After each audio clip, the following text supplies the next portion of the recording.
It never fails. Every fall, I fall into a funk. Daylight savings time used to have me singing the blues until I found some help at betterhelp.com.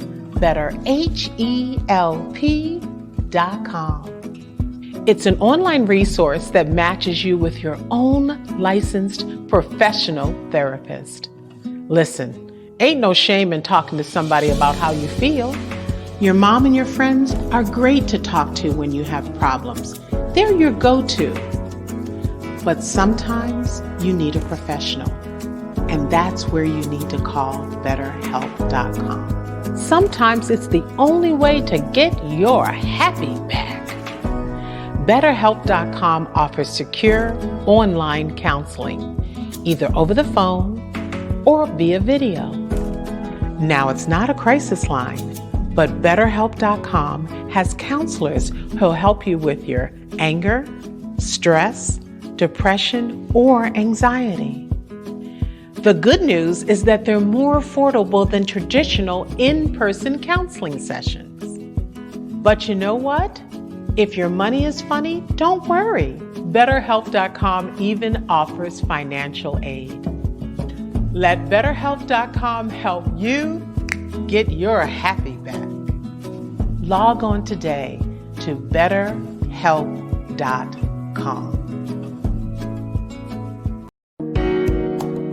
Moms and dads, listen. You're not the problem, but you are part of the solution. And this podcast is here to help you reach with your troubled child.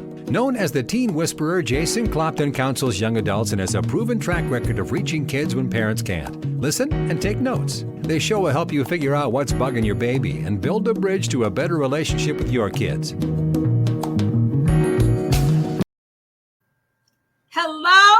Hello. My name is Anissa Keyes. I'm filling in for Jason Clopton on the Teen Whisperer podcast. I'm a mental health professional and the president and owner of Aruba Emotional Health Services. We are a mental health agency that supports all sorts of folks across the spectrum. You can always reach us at www.arubaemotionalhealth.com. You can also call our intake line with 612-284-8115 if you have any questions or concerns. I'm going to actually repeat that information at the end.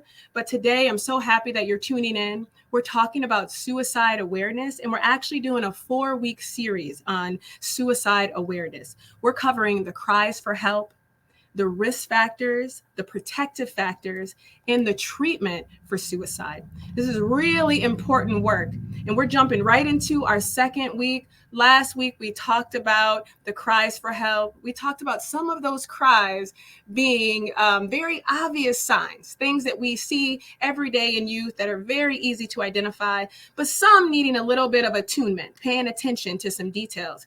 If you want more information about those, go back to last week's podcast, get as much information as you can to gain that awareness to know what to be looking for in those cries for help. This week, we're going to talk about the risk factors. What are risk factors? They're environmental circumstances, predispositions, genetically sometimes, or history that sometimes makes a teen or a youth more likely to commit suicide. This information is really helpful because suicide, what we know about it is that it does not take a long time. It's not a contemplative space that typically youth are in. They don't think about it for months or weeks. Typically, from the moment that they sort of decide that they are going to kill themselves, it's about 10 minutes to completion. Most times it's 10 minutes. Many or all of the times it's within an hour. And so it's really important that we know what to do and what to look for ahead of the time. So we can make sure that we can reach out to parents if we are noticing it in students, right? Or youth that we're working with as coaches, or sometimes your peers, right? Your friends, you see them and you know other things that are happening with them and you have insight. And so waiting is actually detrimental. And so we're trying to become more aware. We're kind of looking at the risk factors today, and there's 17 of them. There's quite a few. So what I would say is that if you are listening to this list and you hear 5 of them, just 5, that you're like, I know a teen or a youth that is struggling with these, I would say get them to help. Again, I'm going to give you that information for Aruba at the end of this message, but 5 of them, just 5, I would say get them to help right away.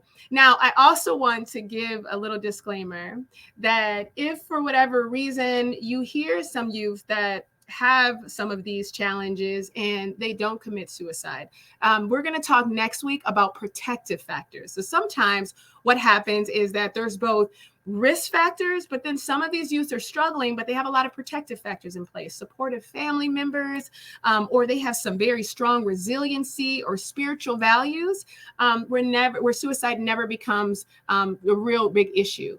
But for purposes of this suicide awareness series, I want you to pay attention to at least 5 of them that you may see. The very first one, and we're going to move through them fairly quickly because there's 17.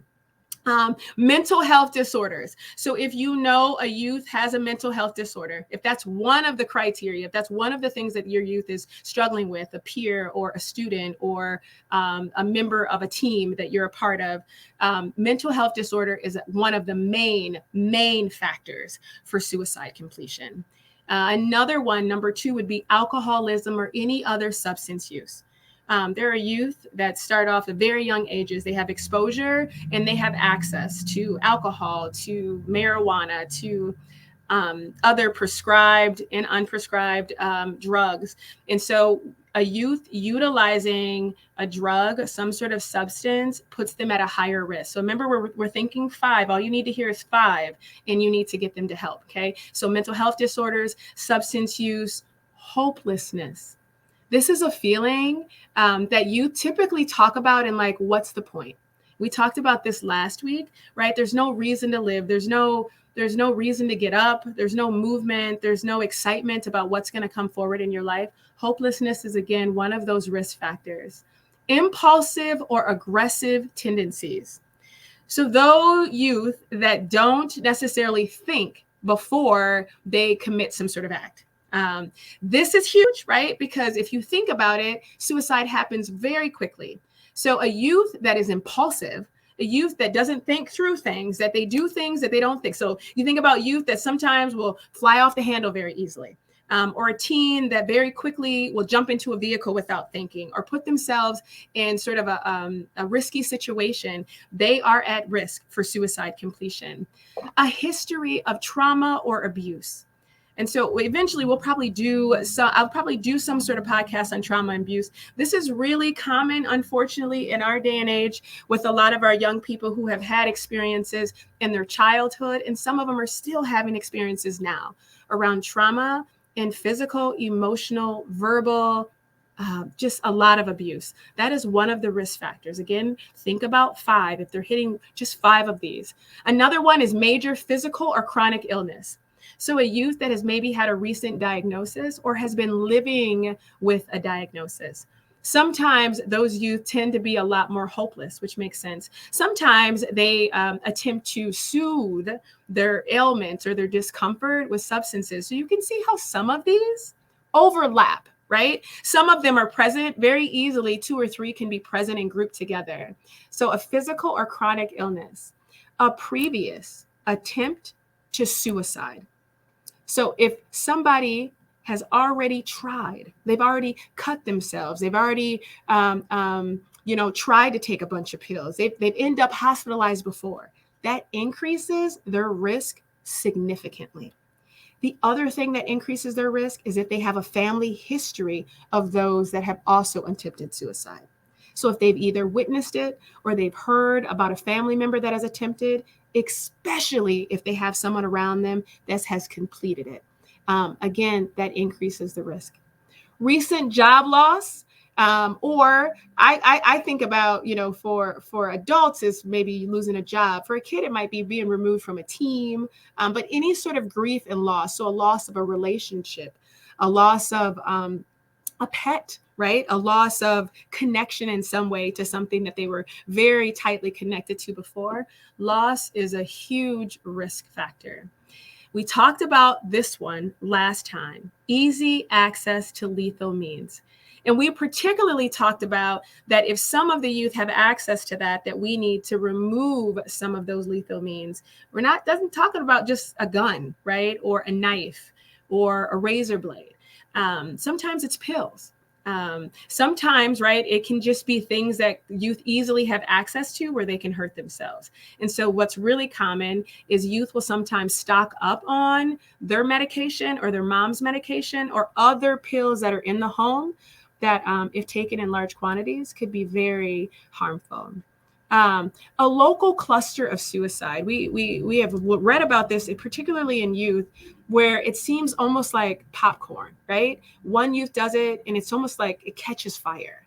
The youth says, oh, that seems like a viable option. Maybe I should just kill myself. Susie did it. And so you see one youth do it and they hear about it and then they think of it as a way to be able to get out of some of the pain that they're feeling. And so they do it in copying the other the youth, the other teen. And so then you have one do it, you have two, you have three or four.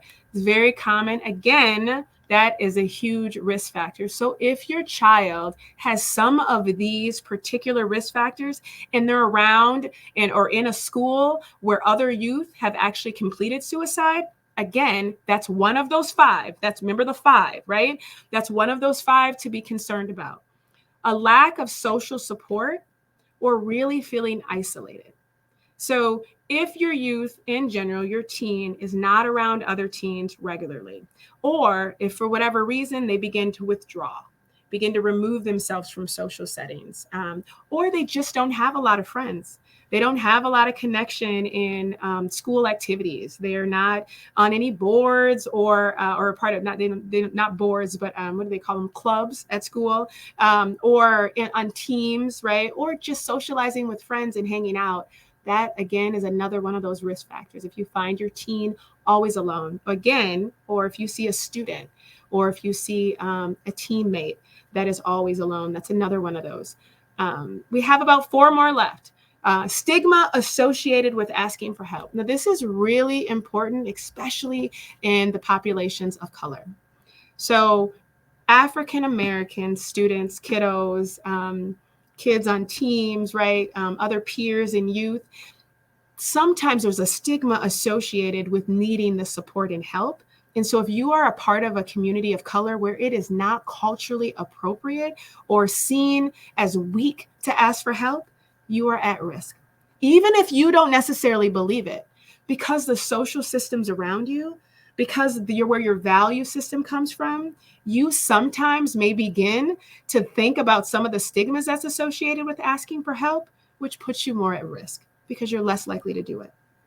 A lack of healthcare, especially people with no insurance, not being able to get to support, especially not to be able to get to treatment, or if you're already in therapy. So that lack increases the risk. Cultural and religious beliefs is another one. So I'm a Christian, right? I love Jesus Christ. And what I know, especially about the Christian faith, is sometimes there's already some ideas about what it means to commit suicide, what it means to hurt yourself. And so some of those religious beliefs, even though you would think that they would pull you away, they actually drive kiddos sometimes to hurt themselves. They don't feel like they have another option. They don't feel like they have another outlet. And sometimes those religious beliefs are so regimented and so rigid that they feel like this is a very limited option that I have. So again, paying attention to those cultural stigmas and those beliefs, especially in religion. And the last one, I kind of did a precursor to it earlier, is that if a youth or a teen is around someone who has completed suicide. So what happens particularly in families is you will hear about it, and sometimes you'll hear about it in a negative way. But then oftentimes the teen will associate that pain with there was no other option. This was the only way that I had to get out of. This was the only way that this person had, and they did it. And so if they did it, maybe it's a good option for me. So just 5 of those. I went over 17, and I know that that was a lot, but they're very common in our youth. And what I'm saying is that not that suicide completion may come to fruition. What I'm saying is get them help. If they have 5 of those, any of those 5, they can reach out to Aruba Emotional Health Services at www.aruba, that's ARUBAH, emotional health. You can also always call our intake line. You can talk to someone right away. Our phone number is 612-284-8115. Remember, parents, coaches, peers, teachers, you may not be the problem, but you are a part of the solution. Thank you. You've been listening to the Teen Whisperer podcast with Jason Clopton, known to his clients as JC the Counselor. Check back every Tuesday for new episodes wherever you listen to your podcasts. Find out more and connect with Jason at ShalettaMakesMeLaugh.com. When my father-in-law came to live with me 5 years ago, I was overwhelmed by all the important decisions I had to help him make, especially the one about choosing the right Medicare plan. They got more than 100 plans alone in Minnesota, so how was I supposed to know which one was right for him? Thank goodness for the Senior Linkage Line. It's a free statewide service of the Minnesota Board on Aging in partnership with Trellis and the other area agencies on aging. They connect us to services and supports to help us find the answers we need. And honey, it's free. Did y'all hear me? Free help getting the best Medicare plan for you and your loved ones. The folks at the Senior Linkage Line, let me tell y'all something about them. They really care. They will work with you to figure out if your medications are covered. That way you know ahead of time what you're going to pay out of pocket. So do like I did. Give them a call at 800-333-2433 or log on to trellisconnects.org. And y'all best hurry up because time is running out to change your Medicare plan. You got until Tuesday, December 7th to find one that's right for you. So don't wait. Call the Senior Linkage Line today at 800-333-2433 or log on to trellisconnects.org. Let them help you like they helped me. You'll be glad you did. Whatever your life story, you deserve access to comprehensive, affordable health insurance. But it can be hard to know where to start. That's why Minnesotans have MNsure. MNsure is where you can find health coverage for every Minnesota story, regardless of where you live or what your income is. MNsure is the only place where you can access savings to help lower the cost of your health coverage. And you can get free help in person or over the phone to enroll in a plan that fits your needs and your story. Visit MNsure.org today to get started.